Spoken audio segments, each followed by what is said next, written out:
Hey there, folks. Welcome to Spectrum Pulse. We talk about music, movies, art, and culture. And today we're going to be talking about the newest album from the Flaming Lips called King's Mouth. I was nearly done with the Flaming Lips. Seriously, I was. I might have been way more forgiving to a project like The Terror than anyone should have been, but between Wayne Coyne's questionable antics, the mess of work done with Miley Cyrus that just outright sucked, let's admit that now, and the undercooked, badly produced mush that was Oxymolati that I was probably way kinder to than I should have been, it's aged really badly. I was just nearly out of patience. Hell, I started my last review with the line, "When did you stop liking the Flaming Lips?" And yet here I am, willing to give this band yet another chance with King's Mouth, which many have described yet again as a genuine return to form and was released on vinyl in April of this year, only now getting the digital release. And I had every reason to believe this could be good. Dave Fridman was no longer producing with the band, and they're handling it the majority in-house, and after the mess that was delivered on the last Baroness album, that was only going to be a plus. And as far as I could tell, this was their shortest ever full-length project. Hell, I even saw a couple comparisons being made to Yoshimi Battles the Pink Robots and other projects from the Flaming Lips glory years. So, okay, if I believed any of that, I had every reason to hope this could be good. So, did the Flaming Lips win me back with King's Mouth? Well, you know, I've said before that I often assemble my whole preambles before I listen to the album in full,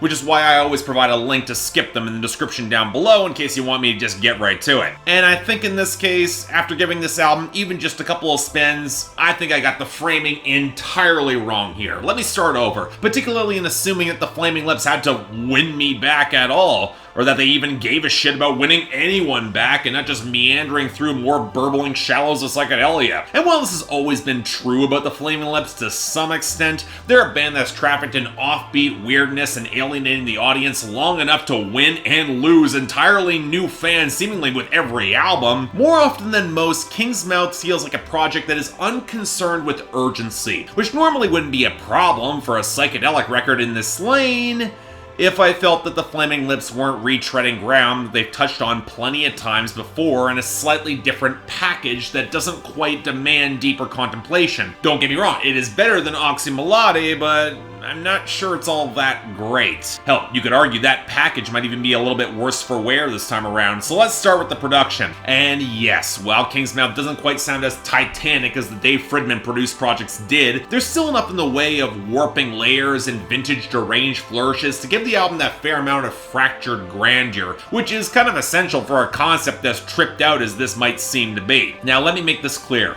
The Flaming Lips are definitely showing where they're worse for wear this time, as they were in the last album. Beyond just Mick Jones of The Clash contributing vocals as the haggard old storyteller, Wayne Coyne, once again, his reedy tone is sounding more ragged and aged than ever, and even a cushion of reverb and the occasional splash of pitch shifting on cuts like How Many Times, they can't disguise how rough he sounds. And while I'm here, while I do appreciate the thrumming bass is submerged but still has presence, the choice to place more of the organic drum timbres midway back while the drum machines from Oxymolati are close to the front, it just feels like the holdover that nobody asked for, especially given as they never seem to have the impact to match some of those melodic swells and even hints of abrasion in the synth and guitars that can come through. You wish the percussion was a little bit more vibrant and propulsive, which when they don't sound brick to hell and back, all that distortion has always kind of worked for me. That is something I want to hammer on here because I think it's been misinterpreted, because the broader population, it's been so long since the Flaming Lips were making accessible music that while they've always had a gift for tune that they've overmixed amidst an abundance of quirky whirs and choppy burbles that have always kind of been hit and miss for me, and I mean the biggest and most exasperating example here, it's probably all the farty, burping flourishes on Giant Baby, but texturally, this band can be an impressive psychedelic rock band, and there are genuinely songs that hit that broader sense of grandeur. No, it's not the second coming of the Soft Bulletin or Shimi Battles the Pink Robots, that was damn near 20 years ago, and songs like The Sparrow, they seem like they're coming close to coalescing with the half-formed sandy groove and all the gargling vocal line, but they never quite do, but some of that sparkle does come through, like on the operatic gleam split asunder by walls of howling distortion on electric fire, or the choral bombast and bells of Funeral Parade, or a genuine hook materializing off the acoustics and spikes of stuttered vocals on All for the Life of the City or How Can Ahead. It's a good closing moment, and honestly, some of the old life that I liked of the Flaming Lips, some of that old tune and texture, it is here. But here's the problem. Remember how I mentioned Mick Jones as more of a storyteller on this album? Yeah, it's actually trying to have something of a narrative here, almost with the structure of a children's story being told by an old hippie who just took another handful of mushrooms. A baby with a giant head is born, but during birth, the queen mother dies. The giant baby grows so large to the point where even an avalanche threatens its home city. The baby then eats the whole avalanche, and then the universe, and then dies in the process, which then the followers will chop off the head and live inside it for all eternity. And obvious comparisons to Zardoz or that Rick and Morty episode riffing on Zardoz aside, dig even a little bit deeper and you see some of Wayne Coyne's traditional thematic beats rising to the surface yet again through some admittedly pretty basic poetry. The inevitability of death, the destructive force of creativity, the whole quasi-messianic subtext of the creative savior figure that will never be fully understood in their time, but then ostracized before being revered later, and then the whole wondrous power of human spirit to bring forth new life. If you're a Flaming Lips fan, you've seen these beats hit before. And in a strange sense, it's probably my biggest hang-up with King's Mouth. I brought up momentum and a lack of concern with urgency earlier in the review, which tends to best work if the artists are exploring new or uncharted territory a little bit more contemplatively, either sonically or thematically. But when you realize that the Flaming Lips aren't really doing much of either this time around, a likable beat that they're hitting here, but an increasingly familiar one, outside of the very thin storybook framing device, it kills some of the already flimsy dramatic stakes. Hell, just how Mick Jones ends the album with a flat, and that's the end of our story.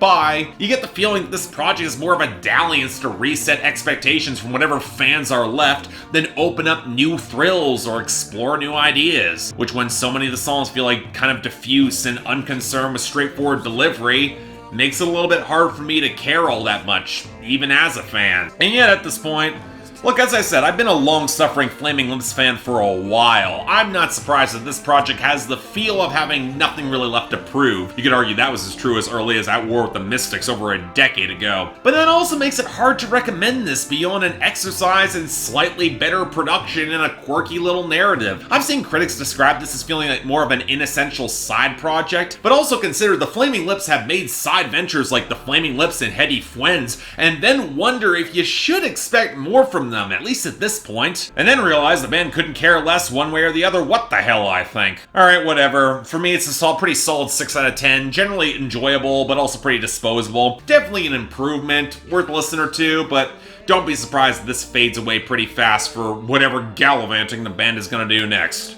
Don't say I didn't warn you. So yeah, thanks a lot for watching. If you'd like to like and subscribe, I'd be more than grateful. Honestly, at this point, unless the Flaming Lips are going to do something more adventurous and weird, I'm not sure how much I'm going to cover them going forward. But hey, if you like this, like, you want to buy it, links to buy and stream down there below. Also, the comments tell me how wrong I am. And hey, the poll's there too. You all know what to do there. Beyond that, anything else I might be able to do to improve my presentation, I'm all ears. And hey, if you want to chew my ear off about how much the Flaming Lips are so good and I just didn't get all the incredible depths that are here, although with the language on this album, I doubt there is any. But yeah, you can see me at Con Bravo in Hamilton this upcoming weekend from the Friday to the Sunday. Happy to see you guys there. If you actually spot me, I'm pretty tall and pretty easy to spot, come over and say hi. Beyond that, hey, if you are looking for the next episode of Billboard Breakdown, it just came out yesterday on the second channel, link in the card right there. But till then, I'm Mark, you're watching Spectrum Pulse, and I'll see you next time.